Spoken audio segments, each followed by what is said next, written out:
Olá, o meu nome é Gonçalo, bem-vindos ao Paleotomista e hoje continuamos a nossa série, digamos assim, sobre as 24 teses tomistas. Já lá vai algum tempo desde que vimos a terceira. A terceira tese tomista iniciou as chamadas teses psicológicas ou biológicas. Psicológicas porque falam da alma, psique em grego, biológicas porque falam dos seres vivos. Portanto, os seres que são vivos e os seres que têm alma são os mesmos seres.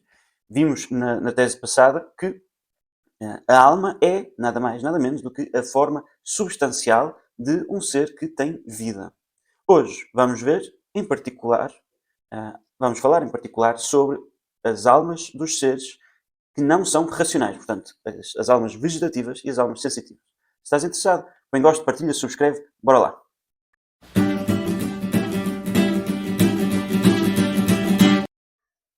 Cá vamos nós. A tese de hoje, a tese número 14, diz-nos que as almas das ordens vegetativa e sensitiva não subsistem de forma alguma por si mesmas, nem são geradas por si mesmas. Elas são apenas o princípio, desculpem, pelo qual o vivente é. O vivente existe e vive. E como a sua dependência da matéria é total, com a corrupção do composto, corrompem-se por acidente. Portanto, as almas... O que é que nós temos aqui? Como sempre, temos várias teses dentro de uma tese. E começa por dizer, as almas das ordens vegetativa e sensitiva não subsistem de forma alguma. Já está a dizer que há ordens, tipos de almas. Okay? E isto vem de Aristóteles. Aristóteles dividia as almas em três tipos. A alma, antes de mais, é o princípio, é a forma substancial de um corpo vivo. Vimos isso na 13ª tese, a última tese que vimos. São um princípio de operação. São a forma substancial de um ser vivo através da qual ele opera. Consoante a operação, nós entendemos o tipo de alma. Okay? Portanto, uma alma é algo que em si mesmo é menos inteligível. Para nós é menos inteligível. Nós temos mais dificuldade em inteligir uma alma, o ser, o que é uma alma. É invisível, a sua proporção não é proporcionada aos sentidos, tal como um corpo é. E, portanto, nós conhecemos a alma através do corpo e das operações do corpo. Isto não é só uma regra para as almas, é uma regra mais geral. Nós conhecemos as formas substanciais através do conhecimento do composto, ou seja, do composto de forma e matéria.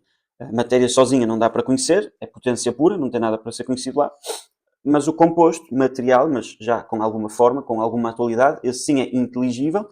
A forma é o princípio de atualidade e também de intelectualidade, no sentido em que pode ser conhecida, é a forma que faz com que a coisa possa ser conhecida em si mesma, mas é só por causa da matéria que a torna proporcionada aos meus sentidos que eu posso conhecer. Okay.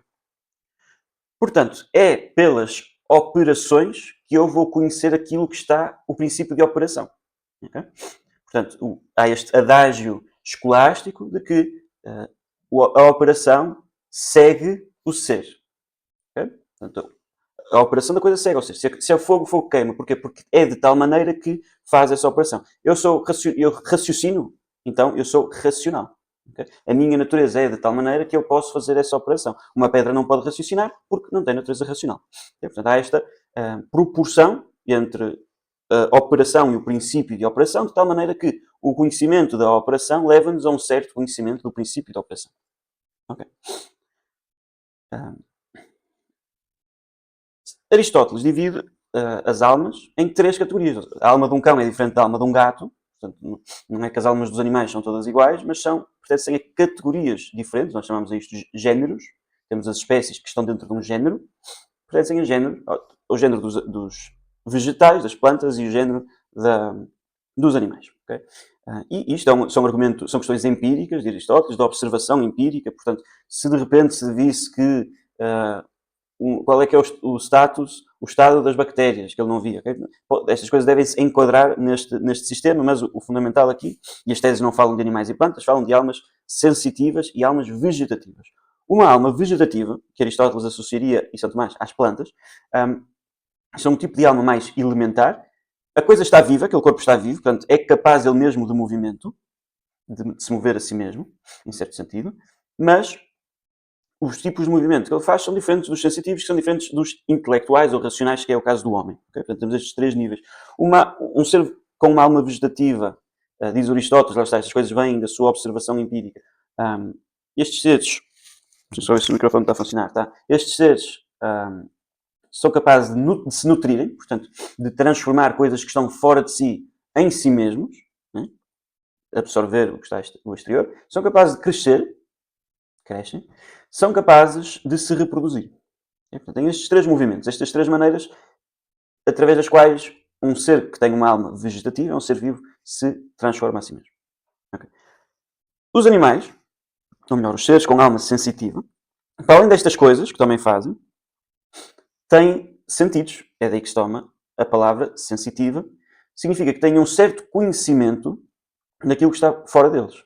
Ou têm visão, ou têm tato, ou outro sentido qualquer.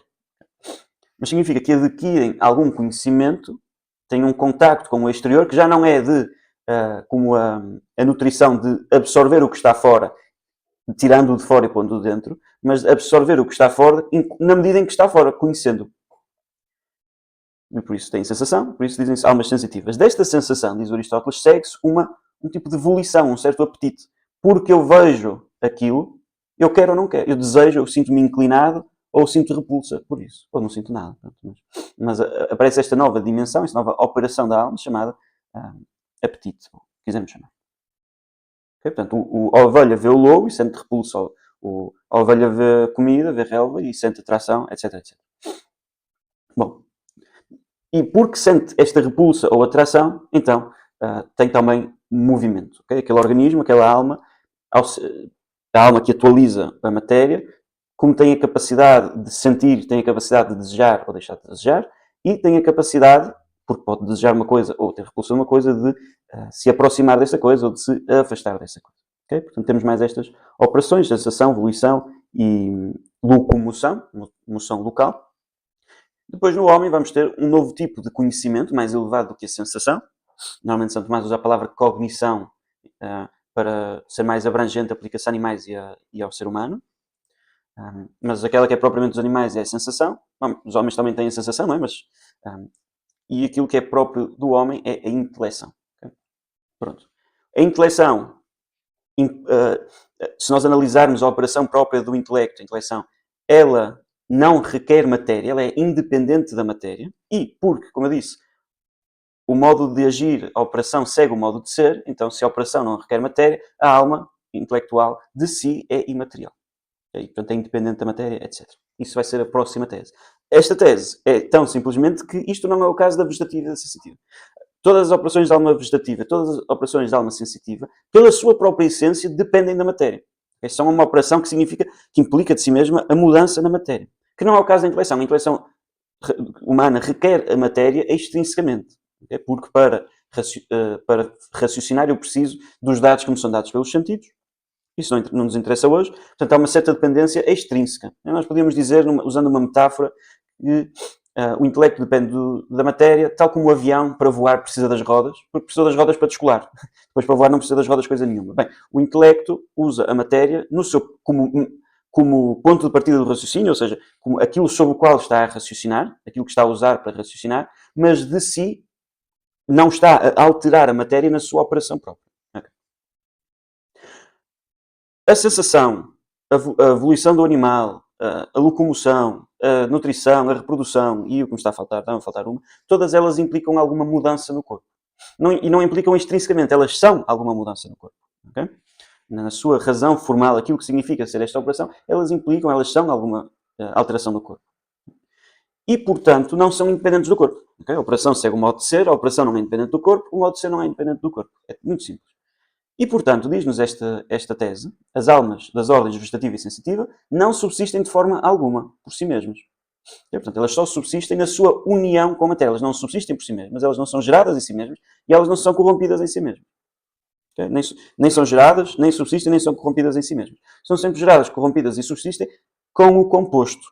Okay? Não seria contraditório, embora não seja o caso, mas não seria contraditório, não é impossível que Deus criasse a alma humana e depois a pusesse num corpo, okay? E depois da morte do corpo a alma humana subsistisse. Nada disto é contraditório, implica contradição.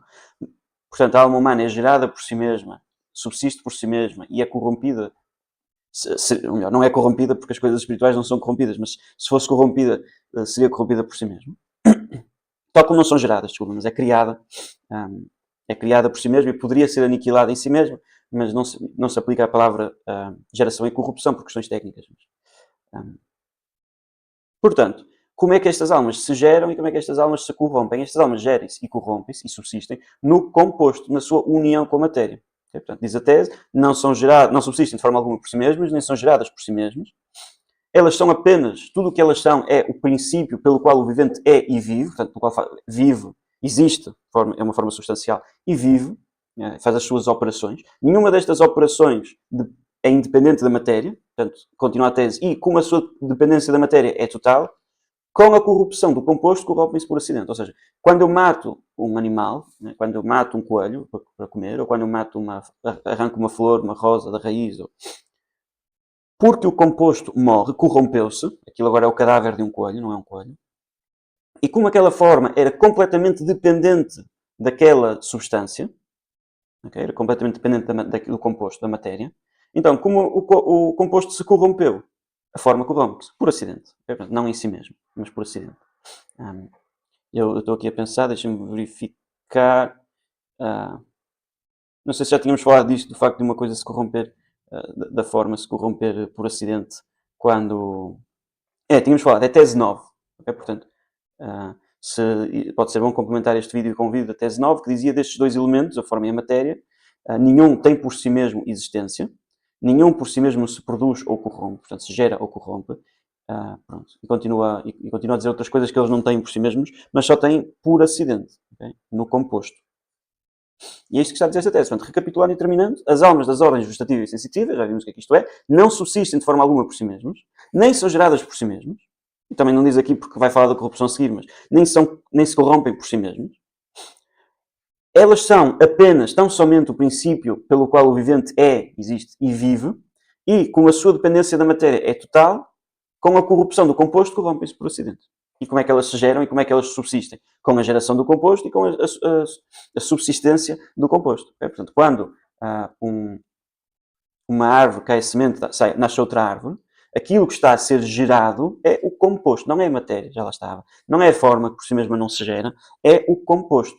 Okay? Portanto, acidentalmente gerou-se uma forma. E quando aquela árvore morrer, acidentalmente vai corromper-se uma forma. Okay? Mas o que se gera e o que se corrompe propriamente, por si mesmos, é o composto.